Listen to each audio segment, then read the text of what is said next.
राष्ट्रीय अध्यक्ष हैं, आज करनाल पहुंचे हैं, जो तकरीबन 3 दशकों से आतंकवाद के खिलाफ लड़ाई लड़ते आ रहे हैं। वहीं 2002 में इन्होंने रथ यात्रा निकाली जो कि दिल्ली से कश्मीर निकली आतंकवाद के खिलाफ। आज करनाल पहुंचे हैं। तो सर, क्या कुछ कहना चाहेंगे? आज आप करनाल पहुंचे हैं, क्या कुछ मुद्दा है आज की इस प्रेस कॉन्फ्रेंस का? आज हम करनाल में अपनी यूनिट का गठन करने आए हैं। मेरे साथ एंटी टेररिज्म इंडिया के राष्ट्रीय सचिव हैं मिस्टर सचिन शर्मा, और बबलू जी असंध से हैं जिनको मैंने डिस्ट्रिक्ट करनाल का प्रेसिडेंट बनाया है। आज का जो विषय है, मुख्य मुद्दा है, देश में जिस तरह आतंकवादी ताकतें, जिस तरह खालिस्तानी ताकतें, जो देश का झंडा है तिरंगा, जो झंडा हमें भगत सिंह, राजगुरु, सुखदेव के फांसी के फंदों के चढ़ने के बाद मिला है, उस झंडे को चुनौती देने के लिए विदेशी ताकतें, पाकिस्तान के आतंकी संगठन, पाकिस्तान के बब्बर खालसा, लश्कर तैयबा जैसे आतंकी संगठन जो हैं, हमारे तिरंगे को कमज़ोर करने के लिए एक पैरेलल खालिस्तान की मांग कर रहे हैं। और वो खालिस्तानी संगठन जो है हिंदुस्तान के लिए दीमक से भी ज़्यादा खतरनाक हैं। तो मैं भारत के प्रधानमंत्री से मांग करता हूं, और जो पंजाब में नई सरकार बनने जा रही है, कल ओथ लेंगे सीएम पंजाब, जिस पंजाब के अंदर खालिस्तान बनाने की मांग कर रहे हैं, ऐसी देशद्रोही ताकतों के खिलाफ प्रधानमंत्री मोदी केंद्र में नई, क्योंकि आजकल सेशन चल रहा है पार्लियामेंट का, नई कानून लेकर आए कि जो भी व्यक्ति खालिस्तान की बात करेगा, जो व्यक्ति खालिस्तान जिंदाबाद का नारा लगाएगा, जो व्यक्ति खालिस्तान का झंडा उठाएगा, उसके खिलाफ उसकी जगह सिर्फ और सिर्फ जेल में होगी। और जो व्यक्ति भारतीय तिरंगे के खिलाफ कोई भी पैरेलल उसके खिलाफ झंडा खड़ा करेगा या लगाएगा, उसको सजाए मौत का कानून बने, क्योंकि ये झंडा कुर्बानियों के बाद मिला है। इस झंडे के लिए भगत सिंह, राजगुरु, सुखदेव, चंद्रशेखर आजाद, राम प्रसाद बिस्मिल, उधम सिंह, खुदीराम बोस, कितने हमारे शहीदों ने जो है इसके लिए कुर्बानियाँ दी। और इसको बचाने के लिए कारगिल में हमारे हरियाणा के कितने जवान शहीद हुए हैं, देश के कितने जवान शहीद हुए हैं। वहीं मैं जो आतंकवादियों को छोड़ने की बात देश में चलती है, अगर किसी भी आतंकवादी को, अभी राजीव गांधी के हत्यारे को अदालत द्वारा जो है छोड़ा गया है, हम अदालत के हस्तक्षेप नहीं करेंगे कार्रवाई पर, लेकिन इन आतंकवादियों का जिंदा रहना, जो इतने मास्टरमाइंड है, जिन्होंने देश के पूर्व प्रधानमंत्री को उड़ा दिया, पंजाब में सरदार बेअंत सिंह के हत्यारों को छोड़ने की बात की जाती है, ये लोग मास्टरमाइंड है। कभी ये जिंदगी में आतंकवाद का रास्ता, खालिस्तान की बात करना बंद नहीं कर सकते। और जो लोग इनको रिहा करने की मांग करते हैं, मैं समझता हूँ वो कट्टरपंथी ताकतें हैं, वो देशद्रोही ताकतें हैं, वो हिंदुस्तान को बांटना चाहती हैं। मैं, अगर खालिस्तानी ताकतों में दम है जो विदेशों में बैठकर हिंदुस्तान की एकता और अखंडता की खंडित करने की साजिश रचते हैं, मेरा एंटी टेररिज्म इंडिया उनसे पूछना चाहता है कि वो जो नंदेड़ साहब है, वो गुरुद्वारा जो है वहाँ कहाँ जाएगा पंजाब में? जो पटना साहब गुरुद्वारा है वो पंजाब में कैसे लेकर आएंगे? जो हेमकुंड साहब गुरुद्वारा उत्तराखंड में है वो कैसे लेके आएंगे? वो मुझे बताएं। ये तो हिंदू और सिख भाईचारे को भी खंडित करने की साजिशें पतवंत सिंह पन्नू जैसे लोग कर रहे हैं। पतवंत सिंह पन्नू को अरेस्ट करके एनआईए इसकी जांच करे, पतवंत सिंह पन्नू को गिरफ्तार करके तिहाड़ जेल में डाला जाए। और साथ ही जो आतंकवादी हमारे राष्ट्र का माहौल खराब कर रहे हैं, उनका जिंदा रहना, चाहे वो पाकिस्तानी आतंकवादी हैं, बहुत से आतंकवादी पाकिस्तान के भारतीय जेलों में बंद है। तो देश की, राष्ट्र की एकता और अखंडता के लिए हमें एक ऐसी शक्ति की जरूरत है। सबसे पहले इनको कुचलने के लिए भारत के प्रधानमंत्री को, खालिस्तानी ताकतों को कुचलने के लिए भारत के प्रधानमंत्री को कानून लेकर आना पड़ेगा। अदरवाइज फिर सरदार बेअंत सिंह नहीं मिलेगा, फिर कोई डीजीपी केपीएस गिल नहीं मिलेगा, और पंजाब का, देश का माहौल खंडित होगा। पंजाब ने 35,000 निर्दोष लोगों की हत्याएं की हैं आतंकवादियों ने। उन आतंकवादियों को छोड़ना राष्ट्र के लिए एक बहुत बड़ा खतरा है। और मैं वहीं आपके माध्यम से यूक्रेन के अंदर जो भारत के प्रधानमंत्री नरेंद्र मोदी, जिनको मैं हमेशा संत, जिनको मैं हमेशा जो है ऋषि मुनि, पीर पैगंबर मानता हूँ, भले ही वो एक पॉलिटिकल पार्टी के प्रधानमंत्री हैं, एक भाजपा पार्टी के प्रधानमंत्री हैं, लेकिन मैं उनको सलाम करता हूं, उनके जज्बे को सलाम करता हूं। जिस यूक्रेन में जिस भारतीय ने तिरंगा हाथ में उठाया हुआ था, रूस की सेना का या रूस की सरकार का उस युवा के ऊपर या उस व्यक्ति के ऊपर बुरी नज़र से देखने की भी हिम्मत नहीं पड़ी, और कितने हजारों लोगों को जो है प्रधानमंत्री मोदी बचा कर लेकर आए।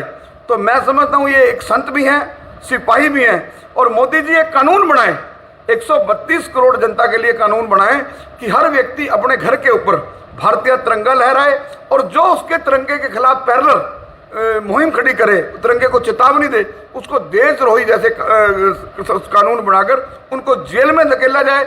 और वहीं हमारी एंटी टेररिज्म इंडिया पूरे देश में, हम पूरे देश में भ्रमण करेंगे। और उसके बाद हमने 2002 में भी एक ऐसी आतंकवाद के खिलाफ रथ यात्रा निकाली थी, हम आपके यहाँ करनाल भी रुके थे। इस तरह की एक रथ यात्रा हम दिल्ली से कश्मीर तक खालिस्तान के खिलाफ निकालेंगे। खालिस्तान इस वक्त हमारे लिए बहुत बड़ा इशू है। खालिस्तान, जिस तरह पीछे प्रधानमंत्री मोदी जी की विजिट थी पंजाब में, जिस तरह खालिस्तानियों ने एक साजिश रची, डॉलरों के लालच में प्रधानमंत्री के ऊपर हमला करवाने की कोशिश की, जिस तरह खालिस्तान की साजिश के तहत जो है लाल किले पर झंडा लहराया गया और करोड़ों लाखों रुपए की डॉलर देने के लालच में देश की उस संसद पर जो है खालिस्तान का झंडा लहराने की पतवंत सिंह पन्नू ने साजिश रचने की कोशिश करी। जो संसद भारत की आन बान और शान है, हमारा एंटी टेररिज्म, हम मरते दम तक खून का एक एक कतरा जब तक हम जिंदा हैं, खालिस्तान हमारे लहू के ऊपर या हमारी लाश के ऊपर तो बन सकता है, ऐसे हम खालिस्तान नहीं बनने देंगे। और वहीं मैं हरियाणा के मुख्यमंत्री, विशेषकर हरियाणा के मुख्यमंत्री से मांग करता हूं, आपके करनाल से एक आवाज़ उठी थी जरनैल सिंह भिंडरावाला को लेकर। यहाँ गांव डाचर है, डाचर के अंदर मुख्यमंत्री मनोहर लाल खट्टर ने उस गांव के, डाचर गांव के गुरुद्वारा में जाने से मना कर दिया, सिर्फ इसलिए कि वहाँ जरनैल सिंह भिंडरावाला की फ़ोटो है। मैं आज करनाल की धरती पर बैठा हूँ, अम्बाड़ा में मेरे ऊपर सिर्फ जरनैल सिंह भिंडरावाला का पुतला जलाने के कहने के मात्र मेरे ऊपर मुकदमा दर्ज किया गया और जेल में डाल दिया गया। तो मैं हरियाणा के मुख्यमंत्री से पूछना चाहता हूं और देश के गृह मंत्री से पूछना चाहता हूं कि वो श्वेत पत्र जारी करें, जरनैल सिंह भिंडरावाला कौन है? जरनैल सिंह भिंडरावाला शहीद है या जरनैल सिंह भिंडरावाला को भारतीय सेना ने मारा था? अगर भारतीय सेना ने नहीं मारा था और वो शहीद है तो वो देश के अंदर से इस संशय को खत्म करें ताकि एजेंडा क्लियर हो। ये दोगली नीति अपनाकर जो है हिंदू सिखों को लड़वाने की साजिश जो है वो गलत की जा रही है। और हिंदुस्तान का सिख और हिंदू एक ही सिक्के के दो पहलू हैं। वहीं सर, आपने सुना भी होगा कि करनाल में काफी सुर्खियों में करप्शन का मामला चल रहा है। कुछ दिनों पहले डीटीपी विक्रम सिंह पकड़े गए थे करप्शन के मामले में। वहीं कल जो है तहसीलदार राजबख्श पकड़े गए हैं, वो भी इसी मामले में, अवैध कॉलोनियों के मामले में पकड़े गए। करप्शन काफी सुर्खियों में आ रहा है करनाल में, उसमें आपका क्या कुछ कहना है? देखिए, विषय हमारा आतंकवाद है, लेकिन क्योंकि हम पॉलिटिकल टेररिज्म, इकोनॉमिकल टेररिज्म और जो नशीले पदार्थों की मुहिम है, ये सारे इशू हमारे हैं। जो हरियाणा के मुख्यमंत्री मनोहर लाल खट्टर हैं या हरियाणा के गृह मंत्री अनिल विज हैं, दो ही महकमे बड़े इंपॉर्टेंट होते हैं, सीएम या होम मिनिस्टर। हरियाणा के चीफ मिनिस्टर और होम मिनिस्टर जो है करप्शन के खिलाफ दोनों एक मुहिम चलाए हुए हैं। और डे 1 से 14 से ही हरियाणा के मुख्यमंत्री मनोहर लाल खट्टर का एक ही स्टैंड रहा है कि किसी किस्म का भ्रष्टाचार बर्दाश्त नहीं करेंगे। आम लोगों की सुनवाई और आम लोगों को जस्टिस मिले, आम लोगों के काम हो, ये मनोहर और अनिल विज ने हमेशा सुनिश्चित किया है। जो इस हिमाम के अंदर या जो तालाब की गंदी मछलियां हैं जो बाज नहीं आती करप्शन करने से, उनको समय समय पर हरियाणा की सरकार ने जेल भेजने का काम किया है। और ऐसे लोगों के खिलाफ और तेज मुहिम चलनी चाहिए ताकि पारदर्शिता है, लोगों में एक हरियाणा मनोहर लाल खट्टर का विश्वास बढ़े लोगों के प्रति। और साथ ही आपके करनाल के अंदर मुख्यमंत्री के निवास पर हमला हुआ। कल मैं हरियाणा के गृह मंत्री अनिल विज जी के साथ था। अनिल विज जी ने बड़ा सीरियस कॉन्ग्निजेंस लिया इसके ऊपर, किसी कीमत पर भी ऐसे लोगों को बख्शा नहीं जाएगा। वहीं मैं हरियाणा के मुख्यमंत्री और गृह मंत्री अनिल विज जी से मांग करता हूं कि हरियाणा में जिस तरह भ्रष्टाचार के ऊपर नकेल कसा है, इस तरह यहाँ हरियाणा में एक रिवाज है झूठे मुकदमे दर्ज करवाने का, एक सुनिश्चित किया जाए, क्योंकि न्याय का एक सिद्धांत है कि भले ही 100 गुनहगार बच जाए, एक बेगुनाह को सजा नहीं होनी चाहिए। अनिल विज जी एक ऐसा भी सर्कुलर जारी करें, अगर कोई किसी के ऊपर झूठा मुकदमा दर्ज करता है उस अधिकारी को भी बख्शा ना जाए। उस मतलब बहुत सी ऐसी मछलियां हैं तालाब की जो लोगों का भविष्य खराब करने के लिए FIR का मिसयूज करती हैं और पैसे की आड़ में किसी का भी कैरियर बर्बाद कर देती हैं। ऐसा सिर्फ अनिल विज कर सकते हैं। आज पूरे प्रदेश की 2.25 करोड़ जनता अनिल विज की तरफ देखती है। अनिल विज ने, चाहे कोरोना काल हो या लॉ एंड ऑर्डर की बात हो, आज 102 जो दी है, 112 नंबर जो आम आदमी को ये सुविधा दी है, इसका बहुत बड़ा कारण अनिल विज जी हैं।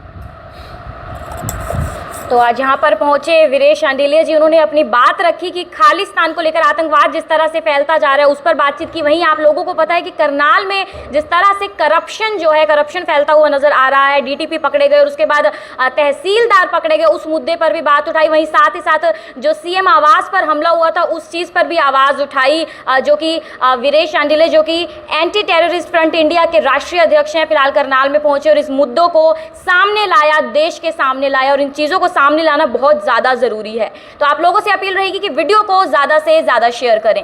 कीर्ति कथूरिया, करनाल ब्रेकिंग न्यूज, करनाल।